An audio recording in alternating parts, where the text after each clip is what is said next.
1000 के आसपास लोग हैं जो कि पुरानी पेंशन बहाली के लिए आज जगह पे पहुँच गए।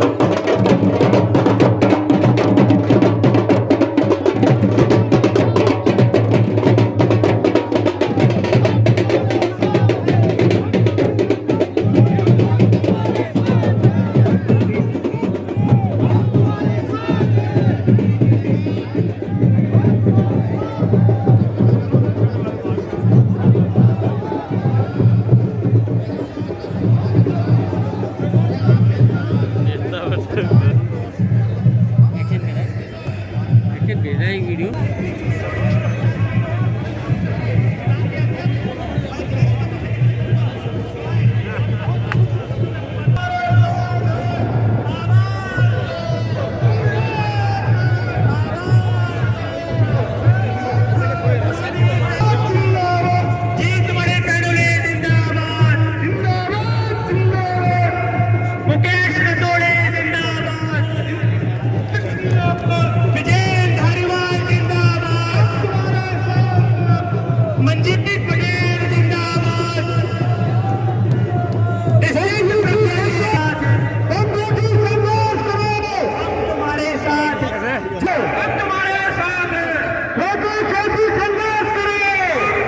अनुशासन दिखाइए।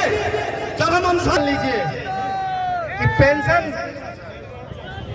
कहते हैं कि हार तब होती है जब मान लेते हैं यही जीत है। जिसके नाम में जीत है वो आपका नेतृत्व कर रहा है। और हमारे राष्ट्रीय अध्यक्ष की अगर हम बात करें तो उनका नाम ही विजय बंधु है। विजय आपके साथ है। हरियाणा के प्रदेश अध्यक्ष यहाँ आपके साथ आए हैं, विजेंद्र धारीवाल, उनके नाम में भी विजय का इंद्र है, विजय का देवता। तालियों के साथ हमारे मेहमानों का स्वागत कीजिए। आवाज दो, आवाज दो भाई विजेंद्र धारीवाल जी। सरकार निकम्मी है, वो सरकार बदलनी है, वो सरकार निकम्मी है।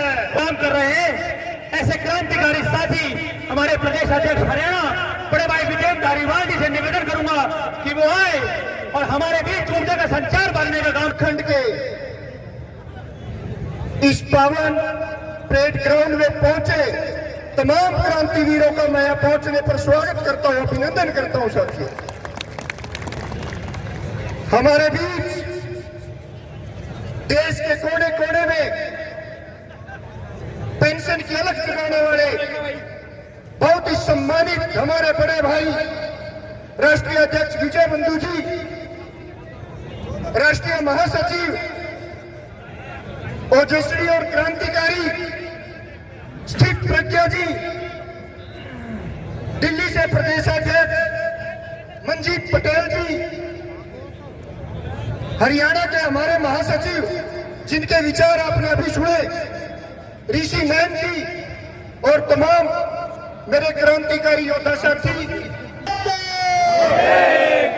आवाज दो, पुरानी पेंशन बहाल करो, बहाल करो, बहाल करो, पुरानी पेंशन बहाल करो, बहाल करो, बहाल करो।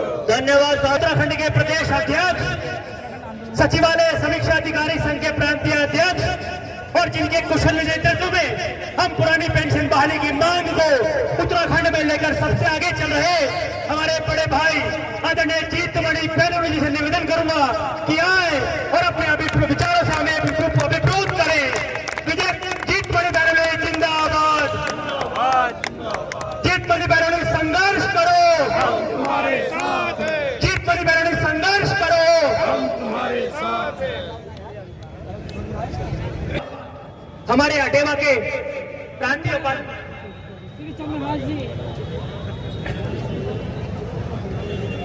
कि वो आए और अपने विचार यहाँ पर रखें। श्रीकांत जी उपस्थित हैं, मैं आपसे निवेदन करूंगा कि आए और अपने विचार हमारे समक्ष रखें। आदरणीय श्रीकांत जी फ्रॉम तेलंगाना, हमारा राष्ट्र में भी ये पेंशन के लिए लड़ रहा है। अब तक हम ग्रेट्युटी और फैमिली पेंशन हमारा गवर्नमेंट से लिया और हम ओल्ड पेंशन देने के प्रयत्न कर रहे हैं। मेरा थोड़ा हिंदी में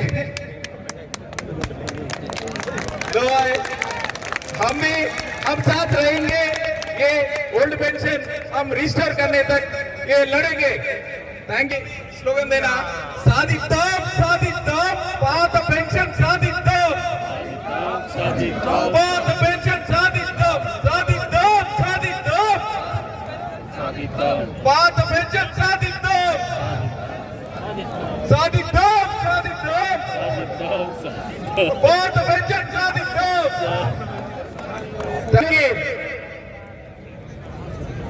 राष्ट्रीय महासचिव जिस पेंशन की मांग को पूरे भारत में लगातार लड़ते आ रहे, ऐसे हमारे आदरणीय स्थित प्रज्ञ जी को ससम्मान मंच पे आमंत्रित करना चाहूंगा कि वो आए और अपने विचारों से हम सभी को अभिभूत करें। एक बार जोरदार तालियों के साथ स्वागत कीजिए। स्थित प्रज्ञ, तुम संघर्ष करो, हमारे साथ हैं। बंधु जी आप संघर्ष करो, हम हमारे साथ हैं। मेरे उत्तराखंड के पुराने पेंशन विहीन भाई और बहनों,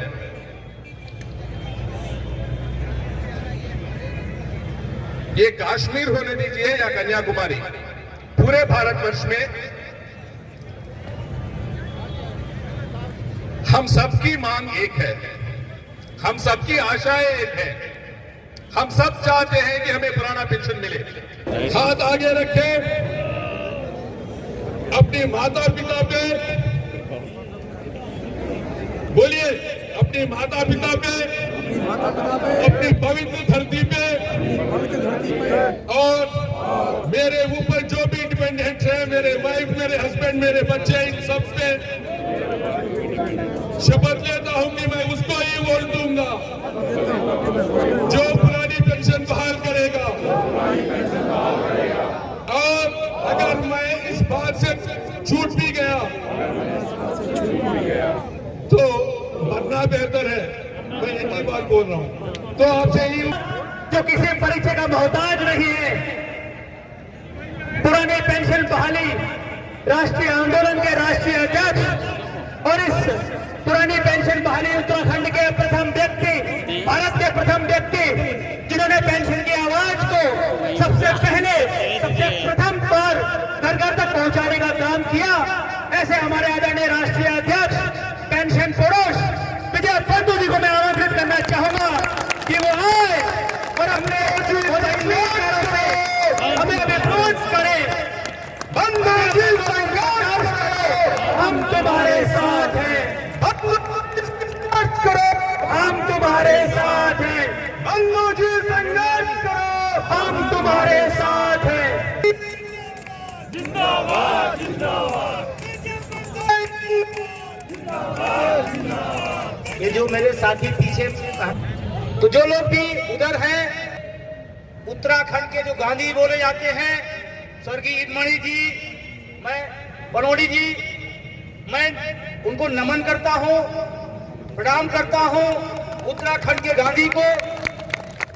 और इसलिए कहता हूं कि जब आप सब उत्तर प्रदेश में थे, उत्तर प्रदेश के भाग थे, किसी के दिमाग में एक विचार आया होगा कि उत्तराखंड अलग होना चाहिए।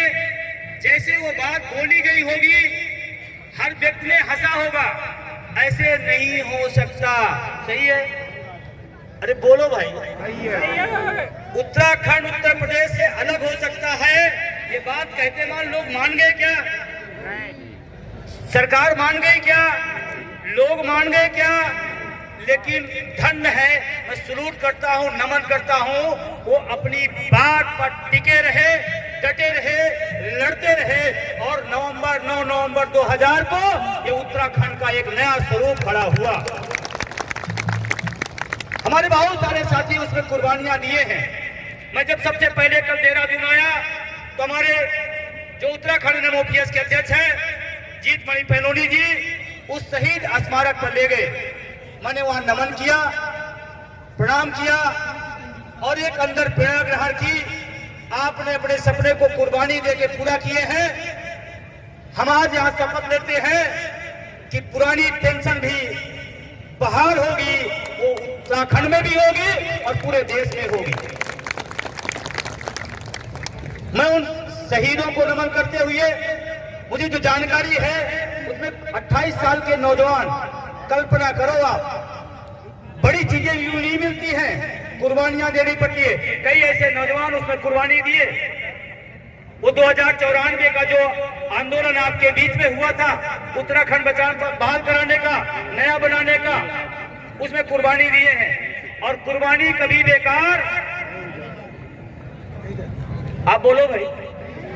अरे उत्तराखंड के लोग अगर उत्तराखंड की बात बोले नहीं, कौन बोलेगा? कुर्बानी कभी बेकार नहीं जाती। आज मैं एक बात आपको बहुत खास कहने जा रहा हूं। ये परेड ग्राउंड याद रखना, इसको समझ लेना और लोगों को बता देना। हम तो जान नहीं देने हैं, जान लेना भी नहीं है, लेकिन लड़के पुरानी पेंशन बहाल करके इतिहास दर्ज कराना है, इतिहास दर्ज कराना है। तो मैं अपनी NMOPS उत्तराखंड की टीम का, जिसमें हमारे महामंत्री जी इंजीनियर मुकेश रतूड़ी जी और पूरी उत्तराखंड की टीम, चाहे अवस्थी जी हो, चाहे पवार साहब हो, चाहे जो भी हमारे साथी हैं, शांतनु शर्मा जी हैं, या तमाम संगठनों के जो लोगों ने सहयोग किया है, मैं सबका तहे दिल से धन्यवाद देता हूं, साधुवाद देता हूं। श्रीकांत जी और पूरी टीम आई हुई है। कल्पना करो 2000 किलोमीटर दूर से आंदोलन यूं ही नहीं चल रहा। बहुत लोगों की कुर्बानियां, बहुत लोगों की मेहनत से आंदोलन खड़ा हुआ है। उसमें आपका बहुत बड़ा योगदान है पूरे हिंदुस्तान में इस आंदोलन को फैलाने में। हरियाणा आपका बगल का राज्य है, कहा जाता है हरियाणा बहुत बहादुर लोग होते हैं और लड़ाकू होते हैं। वो उत्तराखंड में आज लड़ाकू लोग भी आए हुए हैं जो अपने हकों के लिए लड़ते हैं। धारीवाल जी हैं, ऋषि रैन जी हैं और तमाम हमारे साथी हैं। दिल्ली जो भी पेंशन बहाली का रास्ता होगा वो दिल्ली से ही होगा। तो हमारे बीच में मंजीत भाई भी दिल्ली से चल के हमारे बीच आए हुए हैं। मैं इनको इसलिए आपसे बताना चाहता हूं, हमारे उत्तर प्रदेश से चंद्रहार जी आए हुए हैं, जो अटेवा का नाम सुना है? कितने लोग सुने हैं? पूरे लोग? अरे 21 को क्या है? अरे नहीं ये कह रहे 21 को लखनऊ है ना। और हमारी बीच में ये मात शक्ति बैठी हुई है। मैं आप सबको विनम्रतापूर्वक सलूट करता हूं और धन्यवाद देता हूं कि जिस आंदोलन में मात शक्ति आती है उसको जीतने से कोई रोक। हमारे बीच में अटेवा की प्रदेश पदाधिकारी राधा प्यारी जी आई हुई हैं, अकेले उत्तर प्रदेश से यहाँ पर आई है। मात शक्तियों, आप ध्यान रखना चाहिए, मैं उनका भी अभिनंदन करता हूं। तमाम सारे लोग आए हैं। अब जिनका छूट गया है उनको क्या चाहिए? नाम या पेंशन? उत्तराखंड के बहुत सारे साथियों को मैं जानता हूं और मैं पहली बार नहीं आया। उत्तराखंड NMOPS की नींव भी रखने आया हूं, खड़ा करने भी आया हूं, बड़ा भी करने आया हूं और आगे ऐलान कर रहा हूं, जिताने भी आऊंगा।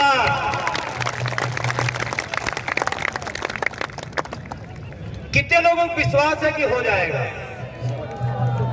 जिनको विश्वास है एक बार हाथ ऊपर करेंगे, एक बार हाथ ऊपर करेंगे। जितने लोग विश्वास, दोनों हाथ ऊपर करेंगे। विश्वास है किस बात का? पुरानी पेंशन का। आपको मैं कह रहा हूं, आपका भ्रम हट जाए, जो लोग भ्रम पैदा करे उड़ जाए। मैं आपसे कहने आया हूं, NMOPS का राष्ट्रीय अध्यक्ष विजय कुमार बंधु अपनी टीम के बिहाफ पे कहने आ रहा हूं, उत्तराखंड और हिंदुस्तान के अंदर 110% पुरानी पेंशन बहाल होगी। 110%। हम तुम्हारे साथ हैं, हम तुम्हारे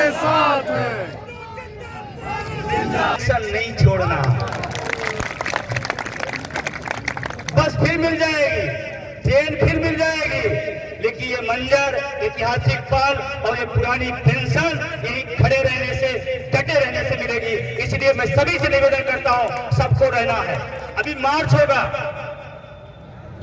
अभी मार्च होगा। ये विकास शर्मा जी कह रहे लखनऊ में किसी को नहीं बुला रहा हूं। हमारे साथ मैं जानता हूं आपकी मजबूरी, आपकी वर्दी की मजबूरी जानता हूं, लेकिन इतना भी मजबूर ना होइए कि गुलामी के दौर में पहुंच जाइए। ये आजादी की लड़ाई है, इसमें आपका भी साथ मिलना चाहिए। घर में आइए, लेकिन कम से कम सहयोग आपका मिलना चाहिए। अब तमाम पुलिस के लोग मुझे फोन करते हैं, कहते सर मेरी मजबूरी है, वर्दी चढ़ाया हूं, बोल तो नहीं सकता हूं, लेकिन जो प्रशासनिक होगी दिक्कतें, उसके लिए मैं कलम चलाने के तैयार बैठा हूं, NMOPS के साथ खड़ा हूं, पीछे से हम आगे से आप। तो जो भी मार्च निकलेगा ये आपको रोकेंगे नहीं, ये मैं जानता हूं, ये आपको सुरक्षित वहां तक ले चलेंगे, मैं इतना तो उम्मीद करता ही हूं। और मैं आपसे कहना चाहता हूं, निजीकरण अमीरों का, निम्न और मध्य वर्ग के खिलाफ अमीरों का षड्यंत्र है। निजीकरण, जब संस्थान नहीं रहेंगे, रेल नहीं रहेंगे, खेल नहीं रहेगा, एयर इंडिया नहीं रहेगी, स्वास्थ्य विभाग नहीं रहेगा, तो हम लोग अपने बच्चों को जो पढ़ा रहे हो कहां जाएंगे? वो पकौड़ा तलेंगे, पकौड़ा तलेंगे, अडानी जी के यहां नौकरी करेंगे। बोलो भाई, नहीं, पढ़ाने लिखने के बाद क्या करना है? नौकरी। और जब संस्थानी नहीं रहेंगे तो नौकरी कहां होगी? तो पेंशन एक बहुत बड़ा इशू है, इसको समझिए। बहुत लोग सोचेंगे अरे जीत मनी पहलू ने बुलाए हैं इसलिए चलेंगे, नहीं। पेंशन का समझिए मर्म, बहुत गंभीर बात कहने जा रहा हूं, जिसको समझिए। पेंशन क्या है? आप इसलिए नहीं आए कि आपको शांतनु भाई ने बुलाया है, अवस्थी ने बुलाया है, पवार ने बुलाया है, या विकास शर्मा ने बुलाया है, रोहित शर्मा ने बुलाया है, इसलिए नहीं। आप इसलिए आओ कि मेरे साथ बहुत बड़ी नाइंसाफी हुई है एनपीएस लागू कर करके। एनपीएस क्या पेंशन योजना है क्या? एनपीएस पेंशन नहीं है। एनपीएस पेंशन एक स्कीम है।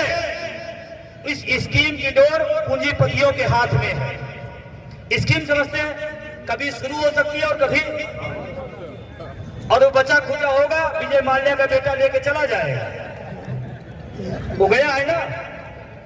भारत सरकार हमारी बहुत ताकतवर है, लेकिन अकेले विजय माल्या को ला नहीं पा रही है। हमारा जो एनएमओपीएस का, हमारा एनपीएस का जो पैसा है, उसका बेटा तैयार हो रहा है, वही लेके जाएगा। बात समझ में आ रही नहीं आती? तो एनपीएस पेंशन नहीं है, और जो पेंशन नहीं है उसको हम नहीं लेंगे, नहीं लेंगे, नहीं लेंगे। घर आपको कौन से चाहिए? नया। कपड़ा कौन चाहिए? नया। मोबाइल कौन चाहिए? गाड़ी कौन चाहिए? तो सरकार कहती नहीं, पैसे भी दे दो। तो मैं आपसे कहता हूं, नया 9 दिन उत्तराखंड के साथी बोल नहीं रहे, बोलिए नया 9 दिन, नया 9 दिन। और एक बार तख्तियां सब लोग ऊपर कर दीजिए, बैठे बैठे ही, बैठे बैठे तख्तियां, जो भी लोग साथी लिए हैं, जो भी साथी तख्तियां लिए वापस कर, ऊपर कर लें प्लीज। नया 9 दिन, नया 9 दिन, नया 9 दिन, ओल्ड इज ओल्ड इज। पुरानी पेंशन क्या है? हम तुम्हारे साथ हैं। बात समझ में आ रही है? बात समझ में आ रही है? और उत्तराखंड तो पहाड़ों का इलाका है, जहाँ ठंडियां होती हैं, चारों तरफ गर्मियों में भी ठंडी होती है, ठंडियों में तो कोई बात ही नहीं है।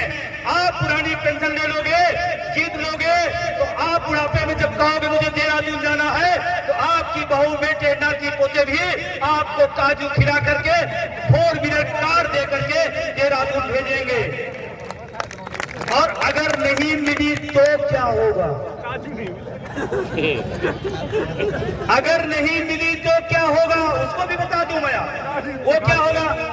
अरे बहू मुझे देहरादून जाना है, ये बुढ़ा पता नहीं कब खांसता रहता, पता नहीं देवभूमि इसको कब याद करेगी। हम अपनी तो लाइफ खराबी किया, हमारी भी खराब करा, पता नहीं झूठ बोलता है, सरकारी नौकर था। अगर नौकर होता तो पेंशन मिलती, झूठा है। ऐसी स्थिति आएगी, वही हमारे बच्चे, हमारे लोग साथ नहीं देंगे। लेकिन पेंशन अगर हाथ में होगी तो हमारा सम्मान और सम्मान उस बुढ़ापे में भी जिंदा रहेगा। इसलिए लड़ाई लड़ना है, इसलिए इसको जीतना है। अपने सम्मान और सम्मान के लिए लड़ना है और जीतना है।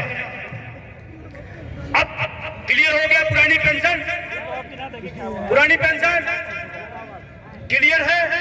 प्यार देता है मुझे, और कल मैं एयरपोर्ट जो उतरा, इतना सम्मान, इतना ज्यादा आप सबने किया, गदगद हूं। और एक एक व्यक्ति विजय बंधु से मिलना चाहता, एक एक व्यक्ति फोटो खिंचाना चाहता। मैं सबके साथ फोटो खिंचाऊंगा। जब पुरानी पेंशन बहाल कराऊंगा तो उत्तराखंड के विजिट पे आऊंगा, घर घर चलूंगा। बात समझ में आ रही है? ये होगा कैसे? होगा बताएं बहन जी, बताएं। ये टेहरी के लोग आए हैं, जो ये गढ़वाल के लोग जो आए हैं, कुमाऊं के लोग आए हैं, बताएं। चंपावत से लोग आए हैं, चंपावत के साथी हैं, क्या बात है। और हरिद्वार के लोग, क्या बात है। बागेश्वर, आज बता दी वो बहन मेरी आई है कि नहीं आई है। बागेश्वर में एक प्रिंसिपल है, लेडी है, और 2-3 साल ही रिटायर है, एनपीएस में है। वो हमें ये उत्तराखंड बागेश्वर से हर संडे को वो चर्च जाती हैं और वहां पर निवेदन करती हैं, प्रभु से अपना प्रार्थना करती हैं कि पुरानी पेंशन बहाल करे और विजय बंधु स्वस्थ रहे, जिससे हमारी लड़ाई लड़ सके।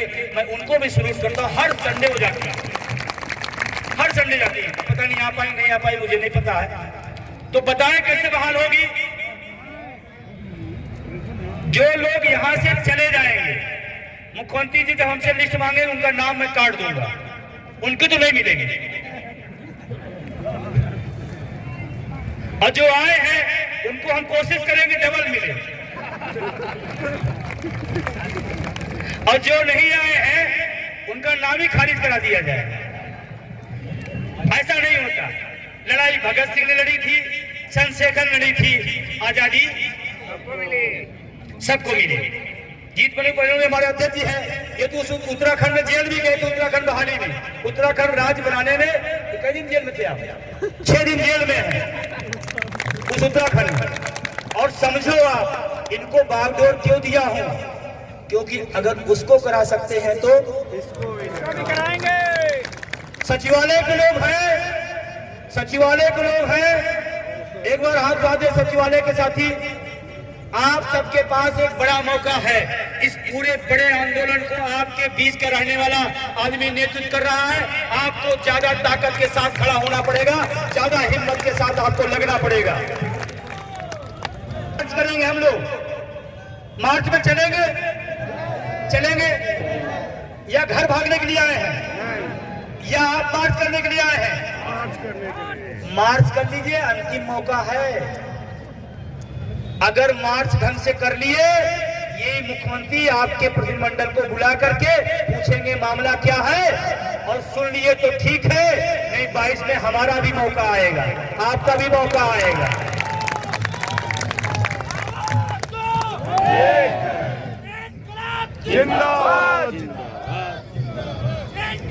अब आपको क्या करना है? आपको यहां से जाने के बाद क्या करना है? विजय बंधु तुम संघर्ष करो, हम घरों में सो रहे हैं। ऐसा तो नहीं होगा। नहीं सर, वो मंजीत लड़ रहे हैं, बहुत अच्छा लड़ रहे हैं। अरे वो स्थित प्रतिनिधि जी हैदराबाद लड़ रहे हैं, हमें क्या जरूरत? अब आपको सोना नहीं है, ना सोने। जैसे मैं परसों था बनारस में, कल था लखनऊ, आज आपके बीच में हूं। सोता भी नहीं हूं, सोने देता भी नहीं हूं। प्रधानमंत्री का क्षेत्र है बनारस, पता है ना? एक बार DLW जो रेलवे का है खोज फैक्ट्री, मैं वहां बोल के आया कि प्रधानमंत्री जी आप कहते थे निगमीकरण नहीं करेंगे, निजीकरण नहीं करेंगे, और आप उसी DLW में बोल करके फिर आपने करना शुरू किया। उस सभा के बाद, मेरे सभा के बाद DLW में प्रधानमंत्री जी नहीं गए, तो मैंने कहा मैं बनारस आज फिर बोल के जा रहा हूं, हो सकता है इसके बाद बनारस भी ना आए। और एक सवाल प्रधानमंत्री से मैं बड़ी जिम्मेदारी के साथ करना, अभी यहाँ आए थे, उन्होंने कहा उत्तराखंड सैनिकों की भूमि है। प्रणाम करता हूं, अच्छी बात है।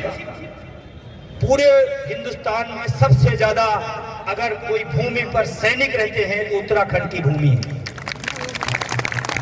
और उन्होंने बोला कि सैनिकों का प्रदेश है, ये देवभूमि है। मैं प्रधानमंत्री से एक सवाल करता हूं, अगर ये सैनिकों की भूमि है तो पैरामिलिट्री के लोग जो 7 विंग उसमें आती है, उसमें एक मुख्यालय यहाँ पर है, ITBP का यहाँ पर मुख्यालय भी है, उसमें भी लोग हैं। अगर आपका सच्चा राष्ट्रवाद है और सच्चा सैनिक भूमि है तो पैरामिलिट्री के लोगों के लिए पुरानी पेंशन बहाल कर दीजिए, तो हम मानते हैं आप ये देवभूमि और सैनिक भूमि मानते हैं। मजे की बात है।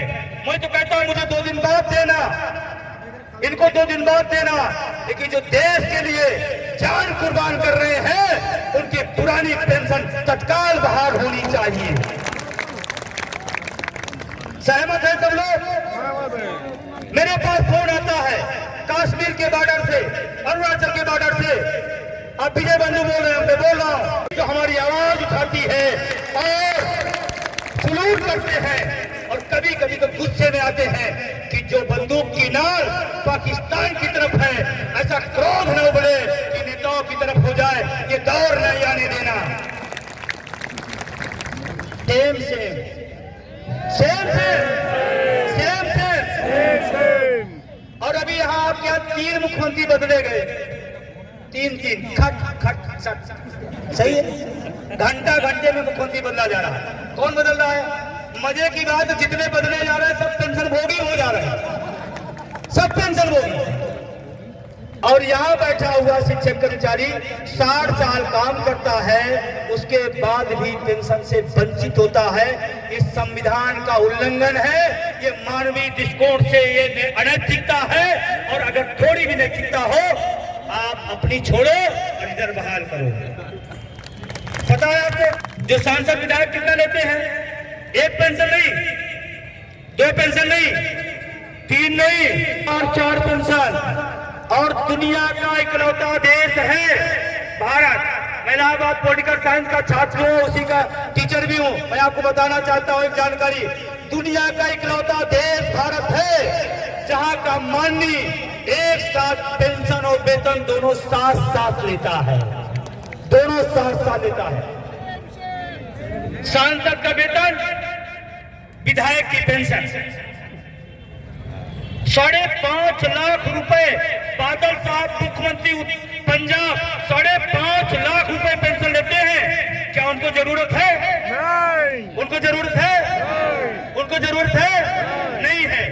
इतनी बड़ी, और हमें क्या बताया था, हमारी जब टीम जाती है उनके पास क्या कहते हैं? पैसे की कमी है। क्या सच्ची बात है?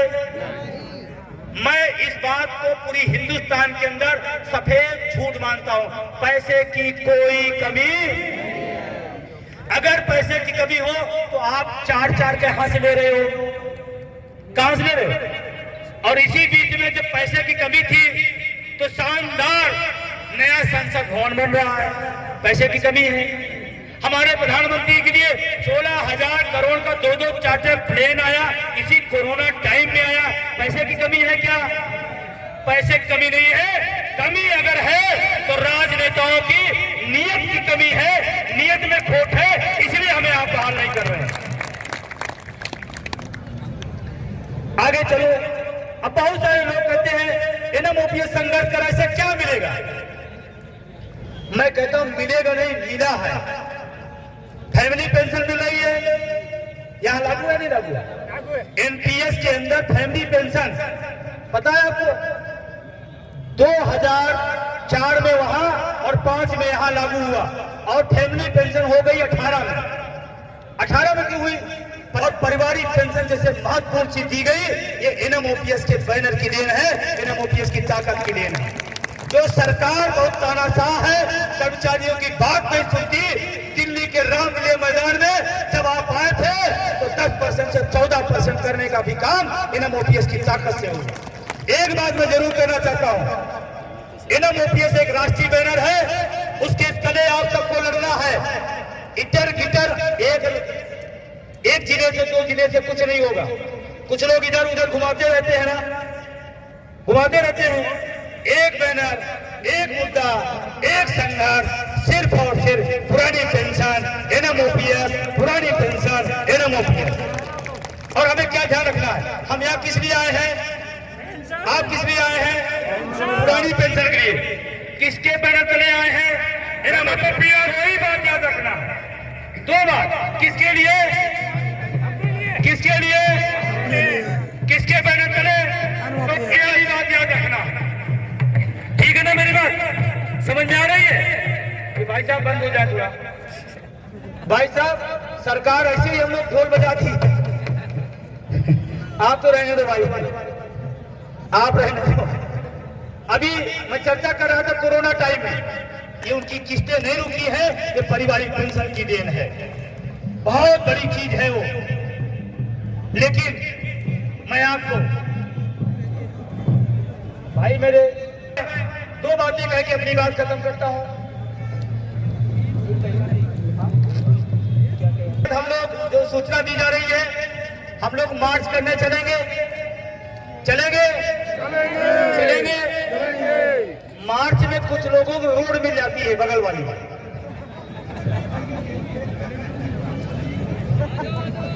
कोई नहीं भागेगा। अरे आगे आपके अध्यक्ष रहेंगे, महामंत्री रहेंगे, और सबसे आगे हमारी मातृ शक्तियां रहेंगी, सबसे आगे झांसी की रानी रहेंगे। डर रहा है क्या?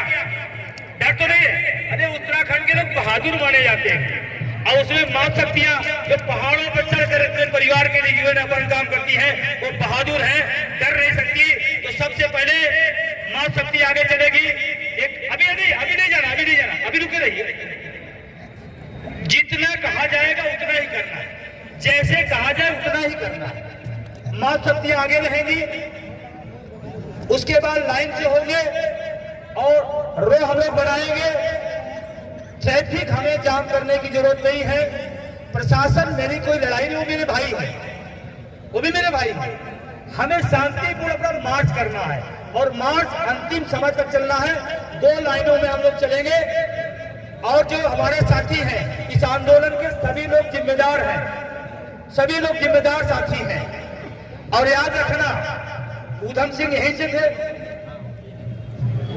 शहीद ऊधम सिंह। हम जिस मोहल्ले में रहते हैं उनका बहुत बड़ा गेट बना हुआ है।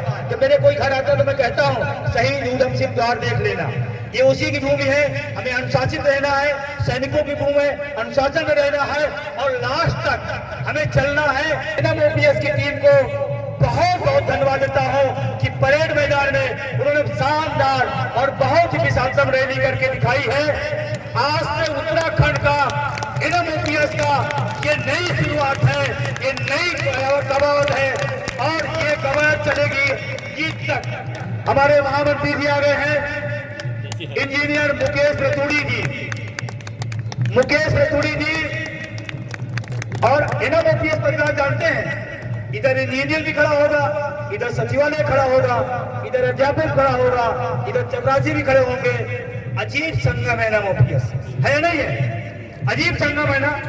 और इसीलिए मैं अपने साथियों से कहना चाहता हूं, थोड़ा धैर्य रखना। राउंड बांटते हुए आगे आपको वॉलंटियर मिलेंगे, उनके साथ चलना है। बस अपनी बात खत्म करते हुए, एनएमओपीएस जिंदाबाद, एनएमओपीएस जिंदाबाद, एनएमओपीएस जिंदाबाद, एनएमओपीएस जिंदाबाद। पुरानी पेंशन बहाल करो, पुरानी पेंशन बहाल करो, पुरानी पेंशन बहाल करो। इंकलाब जिंदाबाद, इंकलाब जिंदाबाद, इंकलाब जिंदाबाद। उत्तराखंड जिंदाबाद, उत्तराखंड जिंदाबाद, उत्तराखंड जिंदाबाद। आप सबको बहुत बहुत धन्यवाद देता हूँ, आपने इतना सम्मान दिया, मुझे सुना, आप सबको शुक्रिया अदा करते हुए। लेकिन सारे के सारे लोग इधर से हम लोग दो लाइन बना करके मार्च करेंगे। प्रशासन के भाइयों से मेरा निवेदन है, हम आपसे लड़ने नहीं आए हैं, हम अपनी बात सरकार तक पहुंचाने आए हैं।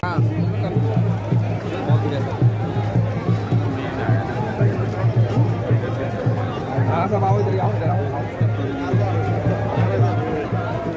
मैसेज जाएगा बहुत जबरदस्त मैसेज है।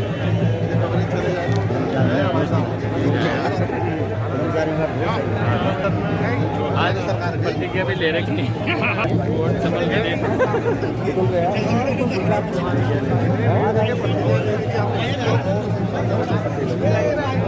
ये होगा ना